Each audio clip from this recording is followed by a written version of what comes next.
Coming up on Lawmakers, citizens of the Dunwoody area in North DeKalb County are one step closer to determining whether or not they want to become a city. The Senate votes to restrict registered sex offenders' ability to take photographs of minors. And the House approves a bill allowing gun owners more rights when transporting their firearms. Those stories and more are coming up next. This is Lawmakers, your source for all the news from under the Gold Dome. Here are your anchors, Wandy Lawson and David Zelski.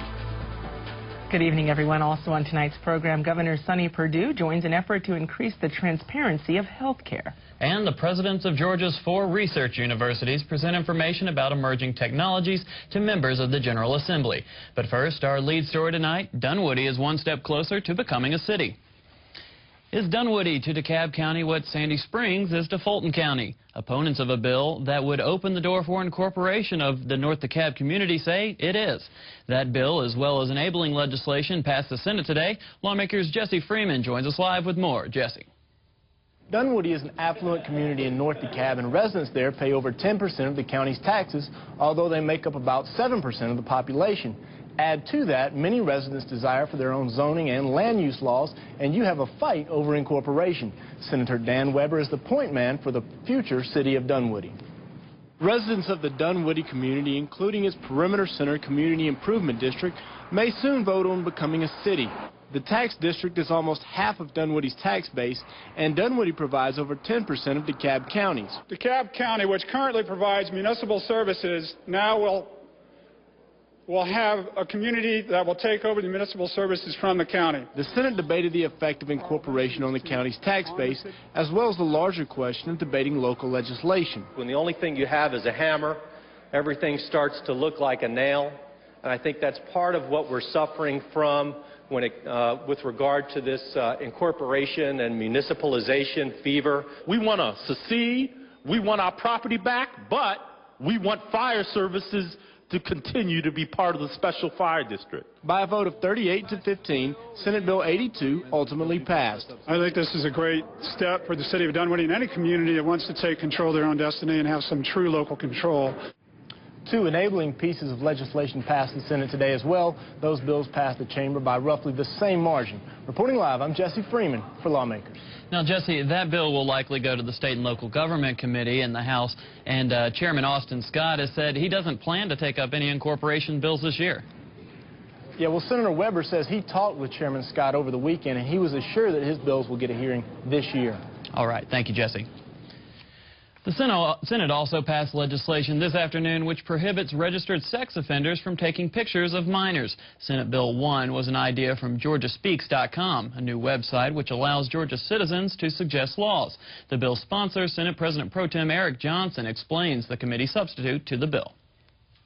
There was always a little bit of a controversy about how do you deal with a sexual predator 20 years later who has a family and taking care of their own children. And there was a debate as to whether or not to expand this to family members. But as we all know from our debate last year, one of the more common preys of sexual predators are their extended family members.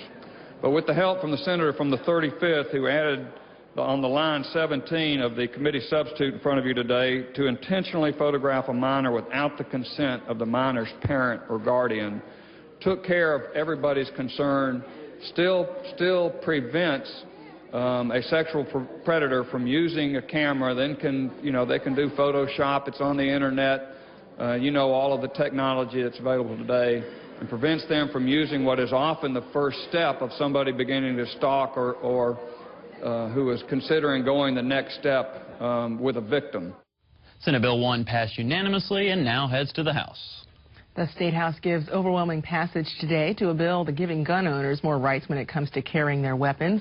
Lawmaker Sandra Paris joins us live with more. Sandra. In Wandy, under current law, gun owners without a concealed weapons permit can transport their firearms in plain view on the seat of their vehicle or inside the glove compartment or console. House Bill 89 by Representative Tim Bearden would erase those requirements and allow gun owners to place them anywhere in their cars. House Bill 89 does one very important thing. It allows a law-abiding citizen, and please make note of that phrase, law-abiding citizen, to place a firearm anywhere in the vehicle that they feel is the safest place for their personal protection or the protection of their family or passengers in that vehicle. This bill, under no circumstances, none whatsoever, gives a free pass to those criminals that possess firearms illegally now. If they were breaking the law before House Bill 89, they will still be breaking the law and going to jail after House Bill 89. This bill will increase the risk that an officer can be shot during a routine traffic stop. An officer is more likely to be killed or injured by a driver who can easily pull a gun out of his pocket or from under his seat. Moreover, this bill makes it more likely that an officer may use deadly force if a driver makes a sudden motion. So the officer, out of fear that the driver may be reaching for a weapon, is going to be more likely to resort to violence if this bill passes. Representative Benfield went on to say she's also concerned that children will be in greater danger under the new law. Bearden argued they're in more danger now with guns lying in plain view on the vehicle's seats. The bill passed 130 to 38 and now goes to the Senate.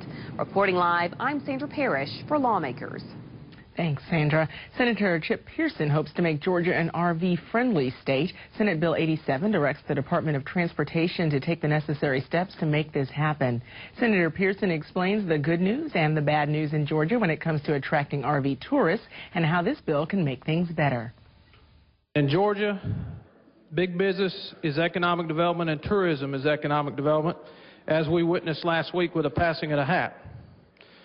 That's the good news. The bad news is this, that two states, one to our north and one to our south, are designated as RV-friendly states. That would be Tennessee and Florida, and they're actually ahead of us in this game.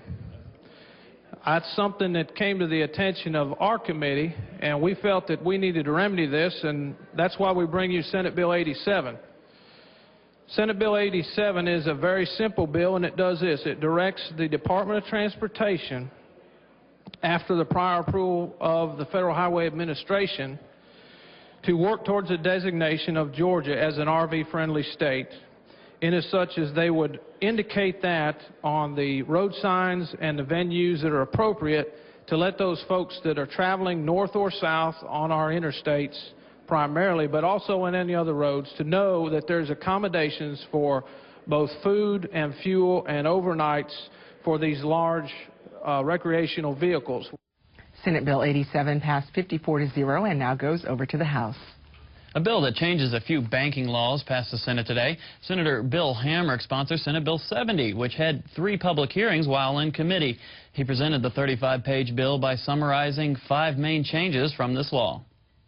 It will not allow banks to count goodwill as part of their value because that raises all the limits on loans and other things that they currently are required to abide by. And so to make it consistent with the federal law, we're changing or excluding valuing goodwill as part of bank value. It clarifies several areas of the code to make it clear that you can merge banks with a share exchange as opposed to having to set up a straw corporation and run the stock through the straw corporation. It updates the law on check sellers and check cashers. It also limits persons who make 5 or fewer loans and are not licensed from out of state on advertising where you get a piece of mail and it looks like it's from your bank when it actually is not. Will prohibit those types of things. Now, Senate Bill 70 passed with only 1 dissenting vote and now heads to the House. The House today agreed to increase compensation for some judges. House Judiciary Chair Wendell Willard justified increases of 5 to 10%, explaining that these judges have not had a raise since 1999. There are firms in Atlanta now starting out a first-year associate, a beginning lawyer right out of law school, fresh from the bar, at $125,000 to $135,000 per year. That's an individual lawyer who's had no courtroom experience and in some cases would not even know where the courtroom was. The persons that we have as our Superior Court judges, we give them the responsibility of determining when somebody is going to be given a death penalty, when somebody's property may be taken from them, when and under what circumstances a divorce may occur, who's going to have custody of children. We granted them awesome responsibilities in order to be sure that as we go forward from not only this day but in the future's selection of judges, we have people that we want to be sure, given that type of responsibility, we have to be able to pay them a competitive salary. Now, House Bill 119 raises the salary for Supreme Court justices from $139,400 to $170,500, for judges on the Court of Appeals from $138,500 to $169,500, and for Superior Court judges from $99,800 to $128,400. House Bill 119 passed 152 to 7 and moves to the Senate. The House also voted in favor of approving mileage reimbursement for appellate court judges who live more than 50 miles from Atlanta. The House approved HB 120, 155 to 4. And finally, the House agreed to require state agencies to file comprehensive reports with the General Assembly, similar to those submitted to the MARTA Oversight Committee, or MARTOC. This is how we found expenditures on MARTA's failed investments with Enron, how we found consultants paid to supervise consultants from their own company, and the passage of House Bill 91 will allow the legislature to follow the money on state agency spending. Instead of seeing only the budget items added and subtracted from the Appropriations Act, we will be able to examine contract payments, changes to contracts, and consultant costs.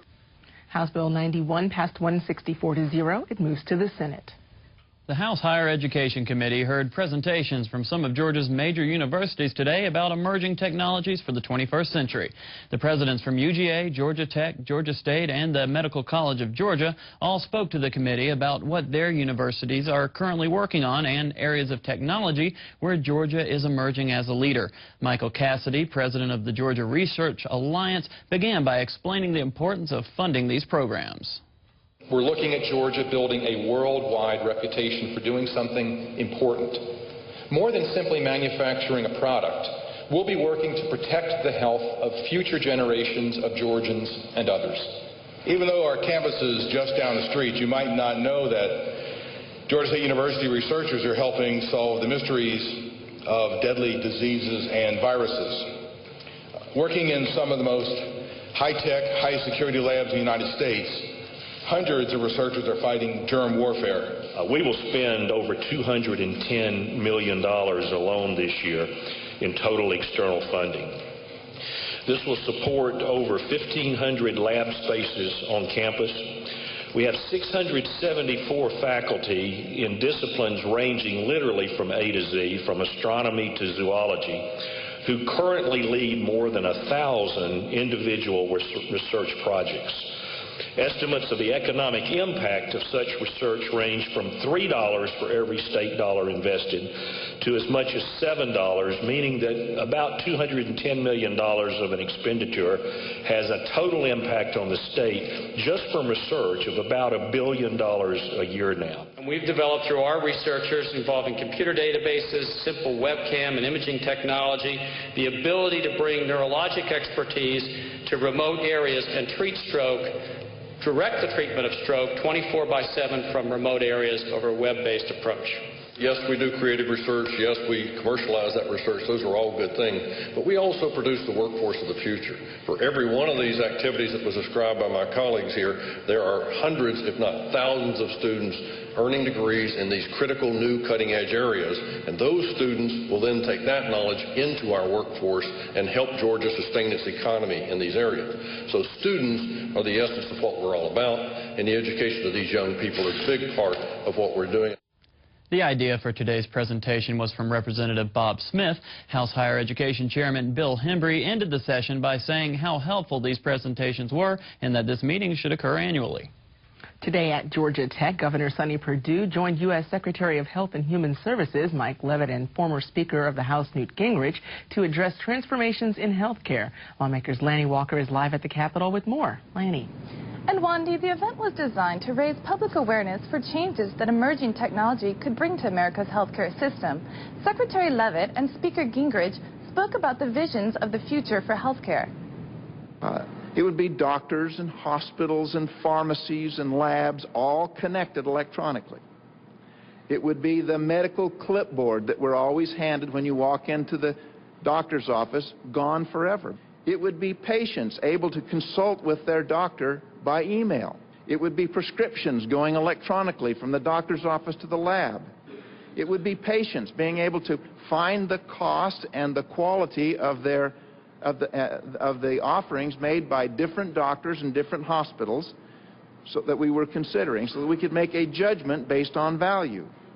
These are the kind of changes that with Governor Perdue's leadership are underway across Georgia, and these are the kind of changes which Secretary Leavitt is bringing again and again to major cities across America. Acknowledging his responsibility to implement the program in Georgia, Governor Perdue spoke about what he calls a new age of value-driven health care. So the incentives created by transparency and new technology will motivate this new health care system to provide better care for less money, and that's a positive change I think all of us can be excited about. And the businesses that you will see here are going to sign a statement of support for the 4 cornerstones of value-driven health care as put forth by our Department of Health and Human Services led by Secretary Leavitt. All of those that spoke today agreed that it would be several years before the impact of these incentives will be felt by Georgians. Reporting live, I'm Lanny Walker for Lawmakers. Thank you, Lanny. 11th District U.S. Congressman Phil Gingrey of Marietta visited the Capitol today.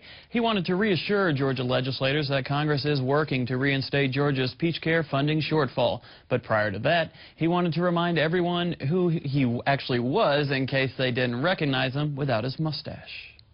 As I look out here in this group, I recognize most of you, but I'm sure that most of you don't recognize me because as I walk down the hall, everybody's going, you know, where'd it go? What happened to you? I got parental permission for that, but hopefully when I go back to Washington later on today, they will recognize me as well. I have been keeping up with you. I was telling the Lieutenant Governor that just this Friday, I got home in time to turn on Lawmakers, and I watched that fairly religiously when I was a member of the Senate for those 4 years, and sure enough, they were interviewing the Lieutenant Governor, and of course I got an update on a number of bills that you've been introducing in both the House and the Senate. Georgia has done a wonderful job in regard to administering this program. You may indeed have been so good that you get up to 270,000 enrolled and so generous in your program that you run out of money. I can tell you that something will be done to address that shortfall. Whether it will be complete mitigation of the shortfall, I'm not sure. But in any regard, you know that you have our attention, both Republicans and Democrats. Now, Congressman Gingrey served 4 years in the state Senate with a mustache before being elected to Congress in 2002. Governor Sonny Perdue today added his support to House Speaker Glenn Richardson's plan to reduce a funding gap in the Peach Care for Kids insurance program. House Bill 340 would lower the Peach Care eligibility cap to 2 times the poverty rate, from $39,000 to $33,000 a year for a family of 3. This would force 7% of the 270,000 children covered by Peach Care off the rolls, according to the Department of Community Health. Governor Perdue says there are no alternatives. The problem is when you have a major partner like the federal government who's been supporting this at a 70%, it's hard for Georgia to make that up. And that's what we'll continue to press upon Congress, is that we're doing, I believe, exactly what they wanted us to do. The formula is 10 years old, and we didn't expect it to be perfect, but we need Congress to be nimble in identifying that at the end of the line, this formula no longer serves in a functioning way the reality of what we see in Georgia. Earlier, Representative Nikki Randall took the well to drum up support for her proposal that the state be required to fully fund Peach Care should the federal government fail to provide matching dollars. I have not been given a hearing yet on this bill, but I am certain that the chairman will give me a hearing on this bill soon, because I know that he knows, as well as we all do, that our Georgia children and the health of our children is too important to play politics with. Randall's HB 236 is currently in the House Insurance Committee. On the national front, U.S. Senators Saxby Chambliss and Johnny Isakson today introduced legislation to cover the $745 million shortfall in the state Children's Health Insurance Program, or SCHIP, faced by 14 states, including Georgia's Peach Care. The Chambliss-Isakson measure would redistribute money that was actually unused by states in FY 2005 and 2006. If you tuned into our broadcast Saturday morning, you got a first-hand glimpse into Family Day at the state capitol. But in case you missed it, Lawmakers Sandra Parrish recaps the fun that was had by all. From the Secretary of State's copy of the Declaration of Independence on display to demonstrations from the Department of Natural Resources, the Georgia National Guard, the GBI, and the State Patrol, there was something for everyone to see. These are our basic tools of the trade. This, of course, is a ballistic vest. This is what our entry team would wear when going inside a structure where you think someone is going to be armed and be presenting a threat. Lots of activities for the kids included picking out free books, touching animals both alive and dead, and simulations of hunting and fishing. You could actually sit in the comfort of the Capitol and catch trout, dolphins, or smallmouth bass. Outside, an inflatable slide from the Atlanta Fire Department helped burn off some of that pent-up energy. With temperatures in the 40s, it was a little chilly to have Family Day outside the Capitol here today, but it didn't seem to stop these kids from having fun. From the state capitol, I'm Sandra Parrish for Lawmakers. Some saw Family Day on Saturday as an opportunity to raise awareness about specific legislation. Lawmakers Bridget Snapp has more. Despite the freezing temperature, the members of the Georgia Working Families Caucus gathered on the steps of City Hall to express their support of Senate Bill 13, which would raise minimum wage in Georgia. We're here today to take our voices up to this Capitol and tell our elected representatives it's time to raise the minimum wage in Georgia. Yay! It's time to pass Senate Bill 13. It is time to pass Senate Bill 13, minimum wage increase for Georgians. We know that we have organizations, groups, unions, labor leaders, advocates, community people, working people that work year-round for these issues, that stand every day, and we come today to stand as Georgia working families under the state Gold Dome. Thank you. Onward to the Gold Dome to take our message. Back at the Capitol, Georgians for Life held a press conference in support of House Bill 1, which would make abortion illegal in Georgia. A number of women shared their personal experiences of the pain and grief caused by their abortions. My child isn't here with me today. I'm still a mother, and so as a mother, I've grieved my child's death. Her name is Hannah Elizabeth. I've had dreams about her. She's honored at the National Memorial for the Unborn in Chattanooga, Tennessee. And I stand before you as a mother who just as I said, who has grieved her child's death, who will live the rest of my life knowing that I killed my own child for my own selfish ambition. Georgians for Life has compiled affidavits from over 2,000 women who also regret their abortions. House Bill 1 does what the Supreme Court said we must do if we're going to outlaw abortion. That is to declare the personhood of the unborn and afford them their constitutional rights. HB 1 is currently before the Judiciary Committee. Reporting for Lawmakers, I'm Bridget Snapp. As you heard earlier, Georgia's copy of the Declaration of Independence was on display Saturday. Just last year, that display would have been impossible because the 1777 copy sent to the new state of Georgia had been bound into a mislabeled book in the state archives. The Senate took a moment this morning to recognize the archivist who uncovered this important part of Georgia's heritage. Mr. Greg Gerald, who is here today, was helping a lady in January of this year try and find an ancestor, could not find it, and went to another document and on the microfilm saw the reference to the Declaration of Independence and discovered it. So we wanted to take a special day to recognize Mr. Gerald in particular and the state archives in general for the work they do.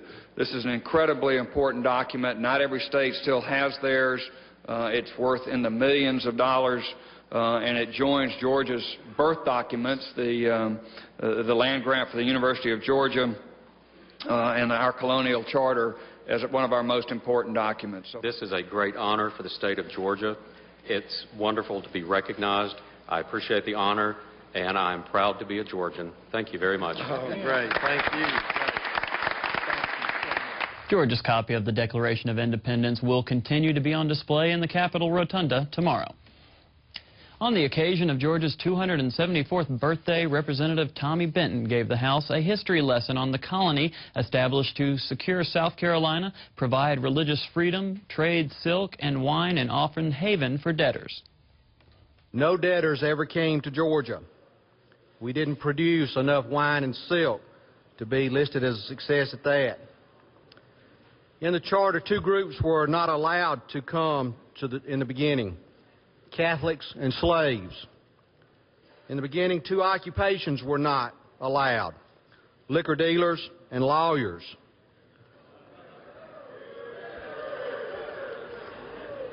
Lawyers were considered by the trustees to be the scourge of mankind.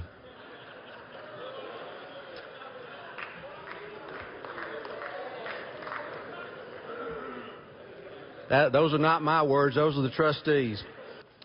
It's hard to believe that the great state that we know and love started from such a noble and humble beginning. And also today, when the president of the Georgia 4-H clubs briefed the House and Senate about the 103-year-old Service and Exploration Organization, she brought more than her head, heart, hands, and health to the presentation, and that was music to lawmakers' ears. It's time to celebrate. Beginning this month, the United States Air Force will host... We will hopefully get that tape for you. It was really a really good song. She should be on American Idol, perhaps. Well, coming up tomorrow on Lawmakers, we are going to bring you coverage of legislation that would require the use of seatbelts in pickup trucks. That's going before committee tomorrow. Planned Parenthood rallies at the Capitol with a focus on prevention. We'll have all those stories and the latest from under the Gold Dome tomorrow night at 7. If you have missed any part of this Lawmakers broadcast, be sure to tune in tomorrow morning when Lawmakers repeats at 5:30 a.m. Now, please stay tuned for Rick Steves Europe. Tonight, Rick is going to explore Italy's great hill towns. He's coming up next here on GPB. You know, David, I'm sorry they didn't get a chance to hear that outstanding presentation. Ms. Lloyd, who's the state president of the 4-H Club, she did a wonderful rendition there of a Bill Withers song. Yeah, actually, she came in the Senate as well. Kind of unexpected, but when it came out, everyone just stood still and ended up just loving it. Actually, we have a little bit of that, so we're going to go to that right now. Good. Many a weekend or summer night, you can hear voices of song ringing loudly from the auditorium or amphitheater at a 4-H center. We always get around to singing an old tune from the 60s that goes like this. Sometimes in our lives, we all have pain, we all have sorrow, but if we are wise, we'll know that there's always tomorrow. So lean on me when you're not strong. I'll be your friend. I'll help you carry on, for it won't be long till I'm gonna need somebody to lean on.